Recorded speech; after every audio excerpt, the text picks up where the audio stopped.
Okay, well, that's not good. You signed a blood covenant with the devil. One of the worst cases I've ever heard was from the Exorcist of New York City back about 15 years ago.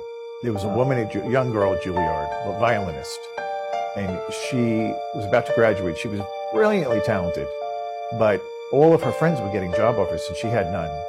And her friends remember always hearing her say the words, "I would do anything to be famous." Well, guess who's listening?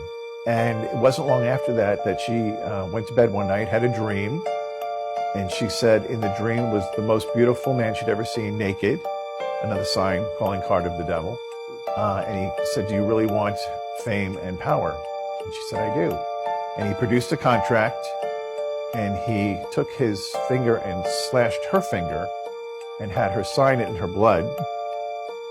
And then he touched the contract and it burst into flames, and the ashes fell on the floor. So when you wake up from that dream and you remember it, you might take a pause and be like, I don't think that was a good thing. But what's worse is her finger was cut and the ashes were next to the bed. So within a couple of weeks, she signs this multinational tour, makes a ton of money, becomes very popular and famous on this circuit. And within a few years, she gets involved with drugs, goes to needles, gets HIV. Now she's dying in a New York hospital. And this whole thing comes back to how this started. And she calls her Filipino mother and tells her the story. And mommy calls the chancery, hysterical. "I need an exorcist right away for my daughter." And they tell him the whole story from the dream forward. And he says, okay, well, that's not good. You signed a blood covenant with the devil. So I'm going to need you to break that with the blood covenant. So you're going to write out the whole creed, and then you're going to sign it in your blood. Well, the doctor's like, she has AIDS. She's not signing anything in blood. Not going to happen. And he says, well, then you need to step out of the room because she needs to do this. And she did do it.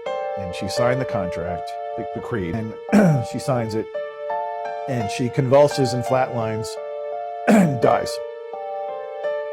So now the doctor comes back and he's really upset. The mother is out of her mind. They're all blaming the priest. Hysteria goes on for about 10 minutes. And then all of a sudden she jumps up off the table. She's back. And they test her. No HIV, no AIDS. She's completely healed. And so she then committed for the rest of her life to only do music that would honor God and to tell people about the reality of the devil and not to make deals with him.